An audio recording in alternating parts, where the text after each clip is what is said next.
Hello everyone! I hope you're ready for another adventure, because today Wayne continues to read Harry Potter and the Prisoner of Azkaban. Always remember that as we go through these amazing stories and read these outstanding adventures, all you have to do is press the CC button in your YouTube link in order to follow along with the words. Now I think that Bumblebee will be perfect to join us for today's adventure. Now the Bumblebee's here. Let's jump in. Harry Potter and the Prisoner of Azkaban, Chapter 4, The Leaky Cauldron. It took Harry several days to get used to the strange new freedom. Never before had he been able to get up whenever he wanted or eat whenever he fancied. He could go whenever he pleased, as long as it was in Diagon Alley. And as this long cobbled street was packed with the most fascinating wizard shops in the world, Harry felt no desire to break his word to Fudge and stray back into the Muggle world. Harry ate breakfast each morning at the Leaky Cauldron, where he liked watching the other guests. Funny little witches from the country, up for a day's shopping, venerable-looking wizards, arguing over the latest article of Transfiguration today, wild-looking warlocks, raucous dwarves, and once, what looked suspiciously like a hag who ordered a plate of raw liver from behind a thick woolen baklava. After breakfast, Harry would go into the backyard, take out his wand, tap the third brick above the left of the trash bin, and stand back as the archway to Diagon Alley opened in the wall. Harry spent long, sunny days exploring the shops, eating under the brightly colored umbrella outside cafes where his fellow diners were showing one another their purchases. It's a lunoscope, old boy. No more messing around with moon charts, see, or else discussing the case of Sirius Black. Personally, I won't let any children out alone until he's back in Azkaban. Harry didn't have to do his homework under the blankets by flashlight anymore. Now he could sit in the bright sunshine outside Florian Ice Cream Parlor, finishing all his essays, with occasional help from Florian Florence himself, who, apart from knowing a great deal of medieval witch burnings, gave Harry free Sundays every half hour. Once Harry had refilled his bag with gold galleons, silver shickles, and bronconuts from his vault in Gringotts, he had to exercise a lot of self-control, not to spend a whole lot at once. He had to keep reminding himself he had 5 years to go at Hogwarts, and how he would feel to ask the Dursleys for money for spellbooks, to stop himself from buying a handsome set of solid gold gulpstones, a wizarding game rather like marbles, in which stones squirt a nasty-smelling liquid into the other player's face when they lose a point. He was sorely tempted too by a perfect moving model of a galaxy in a large glass ball, which would have meant he would never have to take another astronomy lesson. But the thing that tested Harry's resolution most appeared in his favorite shop, Quality Quidditch Supplies, a week after he arrived at the Leaky Cauldron. Curious to know what the crowd in the shop was staring at, Harry edged his way and squeezed in among the excited witches and wizards until he glimpsed a newly erected podium on which mounted the most magnificent broom he had ever seen in his life. "Just come out, prototype," a square-jawed wizard was telling his companion. "It's the fastest broom in the world, isn't it, Dad?" squeaked a younger boy than Harry, who was swinging his father's arms. "Irish International Sides just put in an order for 7 of these beauties," a proprietor of the shop told the crowd. "They're the favorites of the World Cup." A large witch in front of Harry moved.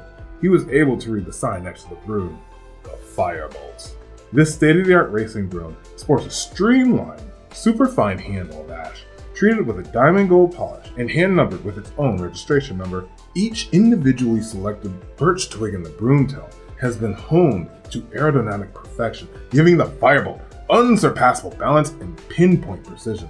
The Firebolt has an acceleration of 150 miles an hour in 10 seconds and incorporates an unbreakable braking charm. Price on request. Harry didn't like to think how much gold the Firebolt would cost. He had never wanted anything as much in his life, but he had never lost a Quidditch match on his Nimbus 2000. And what was the point of emptying his Gringotts vault for Firebolt when he was a very good broom already?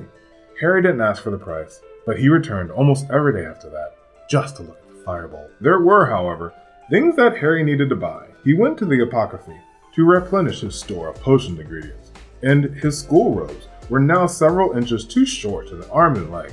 He visited Madame Malkin's robes for all occasions and bought new ones. Most important of all, he had to buy his new school books, which include those for 2 of his new subjects, Care for Magical Creatures and Divination. Harry got a surprise as he looked at the bookshop window.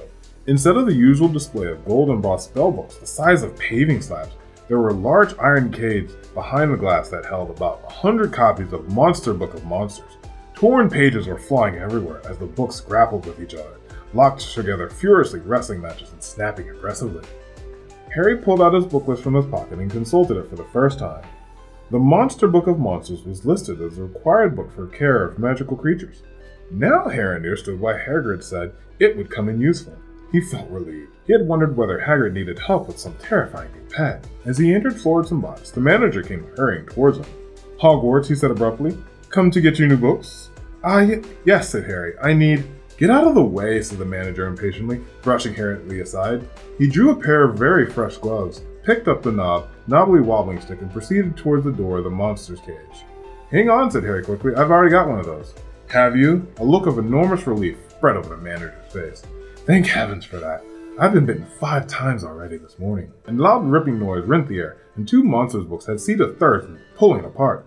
"Stop it! Stop it right now!" he cried the manager, poking the wall sticks through the bars and knocking the books apart.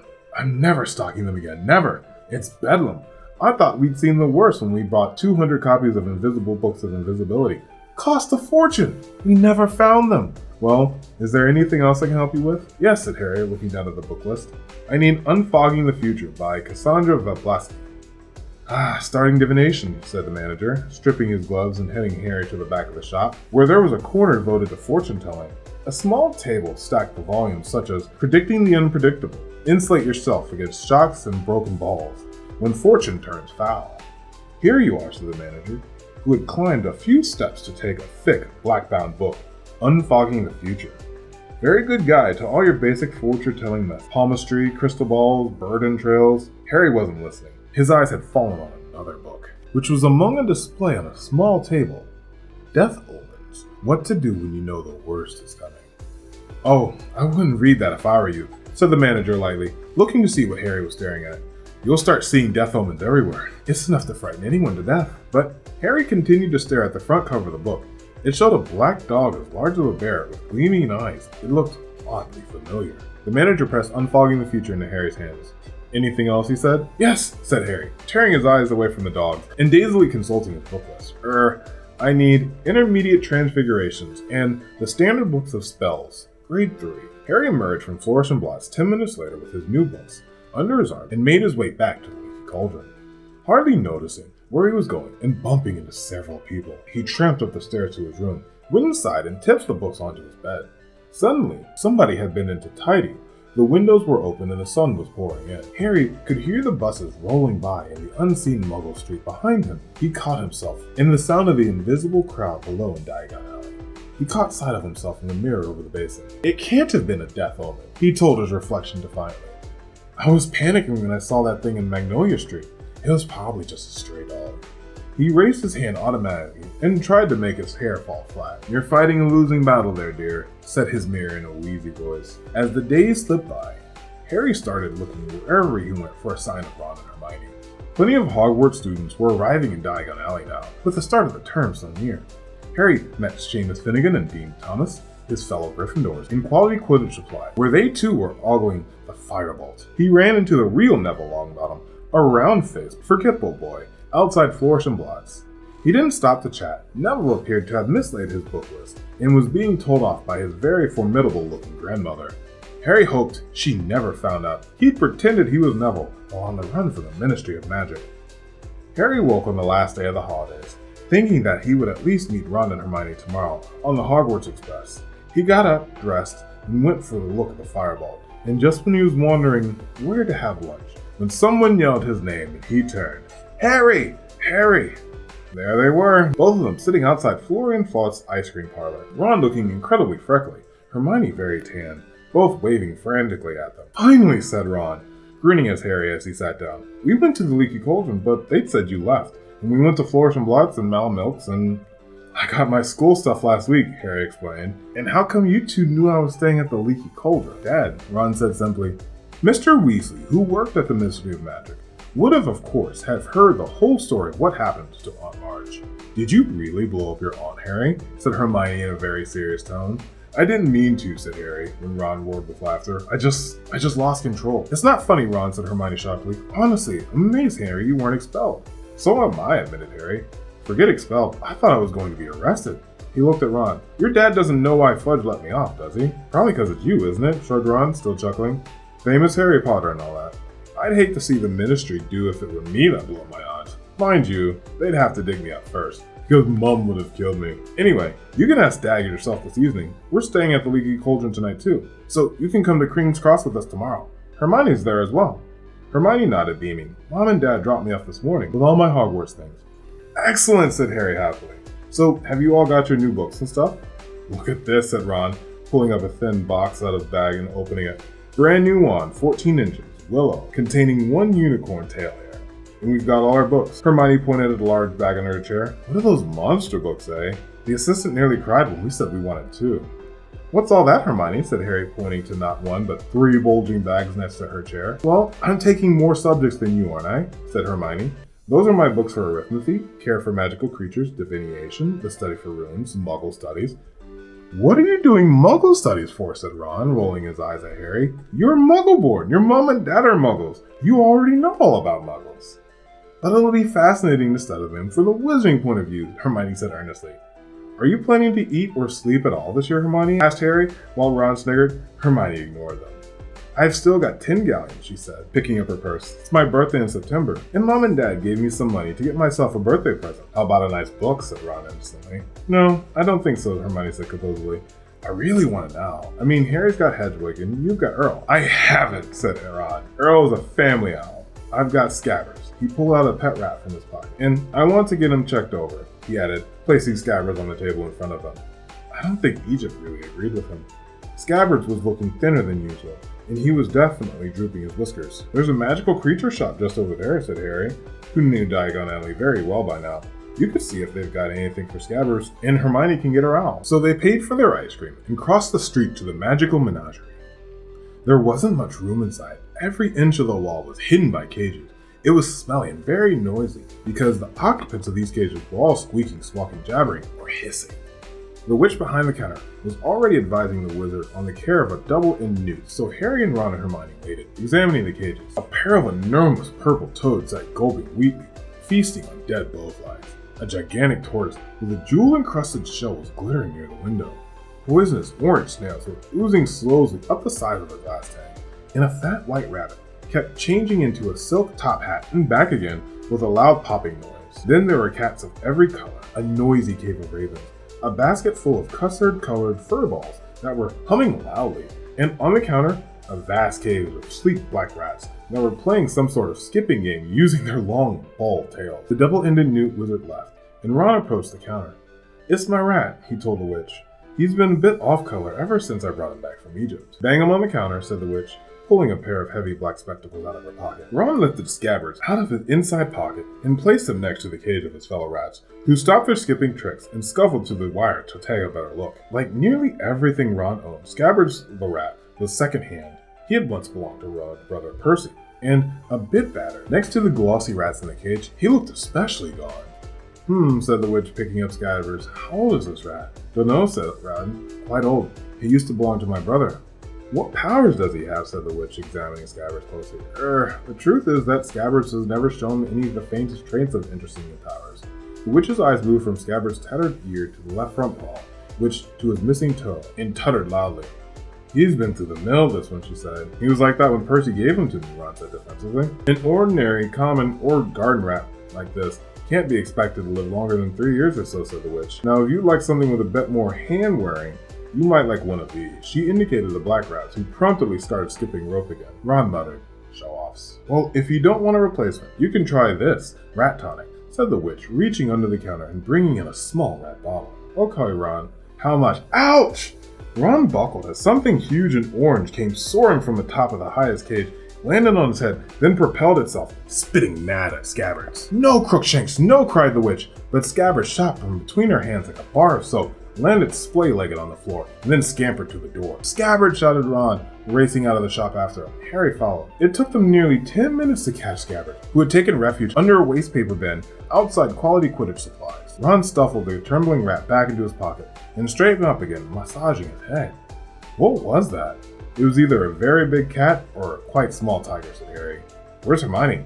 Probably getting her owl. They made their way back up the street to the magical menagerie. As they reached it, Hermione came out, but she wasn't carrying an owl. In her arms were clamped tightly around the enormous ginger cat. You bought that monster? Said Ron, his mouth hanging open. He's gorgeous, isn't he? Said Hermione, glowing. That's a matter of opinion, thought Harry. The cat's ginger fur was thick and fluffy, but it was definitely a bit bow-legged, and his face looked grumpy and oddly squashed, as though it had run headlong into a brick wall. Now that Scabbers was out of sight, however, the cat was purring contentedly in Hermione's arms. Hermione, that thing knew. He scalped me, said Ron. He didn't mean to, did he, Crookshanks? Said Hermione. And what about Scabbers, said Ron, pointing to the lump in the chest pocket. He needs his rest and relaxation. How's he gonna get it with that thing around? That reminds me, you forgot your rat tonic, said Hermione, slapping the small red bottle into Ron's hand. And stop worrying. Crookshanks will be sleeping in my dormitory, and Scabbers will be in yours. What's the problem? Poor Crookshanks. The witch said that he's been there for ages and no one's wanted him. I wonder why, said Ron sarcastically as they wandered off toward the Leaky Cauldron. They found Mr. Weasley sitting at the bar, reading the Daily Prophet. Harry, he said, smiling as they looked up. How are you? Fine, thanks, said Harry, as he, Ron, and Hermione joined Mr. Weasley with all their shopping. Mr. Weasley put down the paper, and Harry saw the now familiar picture of Sirius Black staring up at him. They still haven't caught him, then, he asked. No, said Mr. Weasley, looking extremely grave. They've pulled us off our regular jobs with the Ministry to try and find him, but no luck so far. Would we get a reward if we caught him, asked Ron? It'd be good to get some more money. Don't be ridiculous, Ron, said Mr. Weasley, who in a closer inspection looked very strained. Black's not going to be caught by a 13-year-old wizard. It's the Azkaban guards that will get him back. You mark my words. At that moment, Mrs. Weasley entered a bar, laden with shopping bags, and followed by the twins, Fred and George, who were about to start their 5th year of Hogwarts, the newly elected head boy Percy, and the Weasleys' youngest daughter, and only girl, Ginny. Ginny, who had always been taken with Harry, seemed even more heartily embarrassed than usual when she saw him, perhaps because he had saved her life during their previous year of Hogwarts. She went very red and muttered, "Hello," without looking at him. Percy, however, held his head solemnly as though he and Harry had never met and said, "Harry, how nice to see you." "Hello, Percy," said Harry, trying not to laugh. "I hope you're well," said Percy, promptly shaking his hand. It was rather like being introduced to the mayor. "Very well, thanks." "Harry," said Fred, elbowing Percy out of the way and bowing deeply. "Simply splendid to see you, old boy." "Marvelous," said George, pushing Fred aside and seizing Harry's hand in turn. "Absolutely spiffing." Percy scowled. "That's enough now," said Mrs. Weasley. "Mum," said Fred, as though he had only just spotted her, seizing her hand in two. "How really corking to see you." "I said that's enough," said Mrs. Weasley, depositing her shopping bag on the empty chair. "Hello, Harry dear. I suppose you've heard the exciting news." She pointed the brand new silver badge on Percy's chest. "Second head boy in the family," she said, swelling with pride. "And last," Fred muttered under his breath. "I don't doubt that," said Mrs. Weasley, frowning suddenly. "I notice they haven't made you two prefects." "What do we want to be prefects for?" said George, looking revolted at the very idea. "It'd take out all the fun of life." Ginny giggled. "You want to set a better example for your sister," snapped Mrs. Weasley. "Ginny's got other brothers to set an example, Mother," said Percy loftily. "I'm going to change for dinner." He disappeared as George heaved a sigh. "We tried to shut him in a pyramid," he told Harry, but Mom spotted us. Dinner that night was a very enjoyable affair. Tom the innkeeper put 3 tables together in the parlor, and the 7 Weasleys, Harry and Hermione, ate their way through 5 delicious courses. "How are we getting to King's Cross tomorrow, Dad?" asked Fred, as they dug into a sumptuous chocolate pudding. "The Ministry is providing us a couple of cars," said Mr. Weasley. Everyone looked at him. "Why?" said Percy continuously. "It's because of you, Percy," said George seriously. "And there'll be a little flag on the hood with HB on them." "Humongous big heads," said Fred. Everyone except Percy and Mrs. Weasley snorted into their pudding. "Why is the Ministry providing cars, Father?" asked Percy again in a dignified voice. "Well, as we haven't gotten one anymore," said Mr. Weasley, "and as I work there, they're doing me a favor." His voice was casual, but Harry couldn't help noticing that Mr. Weasley's ears had gone red, just like Ron's when he did under pressure. "Good thing too," said Mrs. Weasley briskly. "Do you realize how much luggage you've all got between you? A nice sight you'd be on the Muggle Underground. You're all packed, aren't you?" "Ron hasn't put all his new things in his trunk yet," said Percy, in a long, suffering voice. "He's dumped them onto my bed. You better go and pack promptly, Ron, because we won't have much time in the morning," said Mrs. Weasley, called down the table. Ron scowled at Percy. After dinner, everyone felt very full and sleepy. One by one, they made their way upstairs to their rooms to check their things for the next day. Ron and Percy were next door to Harry. He had just closed the door and locked his own trunk when he heard angry voices through the wall and went to see what was going on. The door of number 12 was ajar, and Percy was shouting, "It was here, on my bedside table. I took it out for polishing." I haven't touched it, all right, Ron roared back. What's up, said Harry. My head boy badge is gone, said Percy, rounding on Harry. So is Scabbard's rat tonic, said Ron, throwing things out of his trunk to look. I think I might have left it at the bar. You're not going anywhere until you found my badge, yelled Percy. I'll get Scabbard's stuff. I'm packed, Harry said to Ron, and he went downstairs. Harry was halfway down along the passage to the bar, which was now very dark, when he heard another pair of angry voices coming from the parlor. A second later, he recognized them as Mr. and Mrs. Weasley's. He hesitated, not wanting them to know he had heard them arguing. Then the sound of his own name made him stop and then move closer to the door. Makes no sense to tell him, Mr. Weasley was saying heatedly. Harry's got a right to know. I've tried to tell Fudge, but he insists on treating Harry like a child. He's 13 years old and Arthur. The truth would terrify him, Mrs. Weasley said cheerily. Do you really want to send Henry back to school with that thing hanging over him? For heaven's sake, he's happy not knowing. I don't want to make him miserable. I want to put him on guard, retorted Mr. Weasley. You know what Harry and Ron are like, wandering off by themselves. They've ended up in the Forbidden Forest twice, but Harry mustn't do that this year. When I think what could have happened to him that night he ran away from home, if the night bus hadn't picked him up, I'm prepared to bet he would have been dead before the Ministry had found him. But he's not dead, he said. He's fine, so what's the point? Molly, they say Sirius Black is mad, and maybe he is, and maybe he was clever enough to escape from Hogwarts, and that's supposed to be impossible. It's been 3 weeks and no one's seen hide nor hair of him. I don't care what Fudge keeps telling the Davy Prophet. We are no nearer to catching Black than inventing self-spelling wands. The only thing we know for sure is what Black's after. But Harry will be perfectly safe at Hogwarts. We thought Azkaban was perfectly safe. If Black can break out of Azkaban, he can break into Hogwarts. But no one's really sure that Black's after Harry. There was a thud on wood, and Harry wasn't sure Mr. Weasley had banged his fist on the table. Molly, how many times do I have to tell you? They didn't report it in the press because Fudge wanted it kept quiet. But Fudge went out to Azkaban the night Black escaped. The guards told Fudge that Black's been talking in his sleep for a while now. Always the same words. He's at Hogwarts. He's at Hogwarts. Black is deranged, Molly.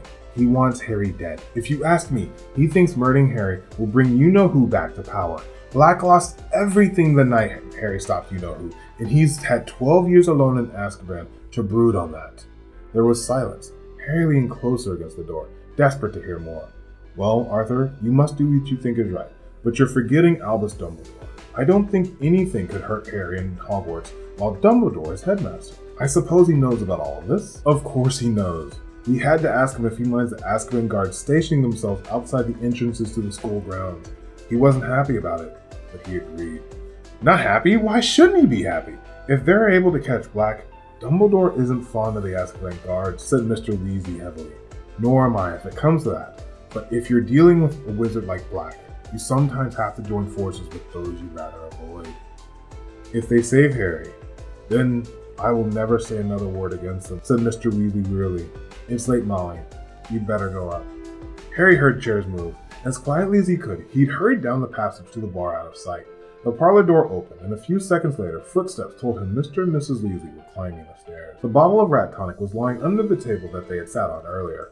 Harry waited until he heard Mr. and Weasley's bedroom door close, and then headed back upstairs with the bottle. Fred and George were crouching in the window of the landing, heaving with laughter as they listened to Percy dismantling his and Ron's room in search of his badge. We've got it, he whispered to Harry. We've been improving it. The badge now read, Big-Headed Boy. Harry forced a laugh, then went to give Ron the tonic, then shut himself in his room and lay down in his bed. So Sirius Black was after him. This explained everything. Fudge had been lenient on him because he was so relieved to find him alive. He'd made Harry promise to stay in Diagon Alley, where there were plenty of wizards to keep an eye out for him. And he was sending 2 ministry cars to take them all to the station tomorrow, so that the Weasleys could look after Harry until he was on the train. Harry lay listening to the muffled shouting next door, wondering why he didn't feel more scared. Sirius Black had murdered 13 people with one curse.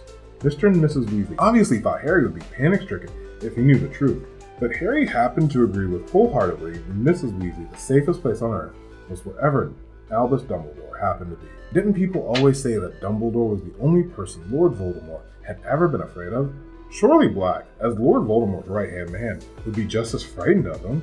And then there are those Azkaban guards everyone kept talking about. They seem to scare most people senseless.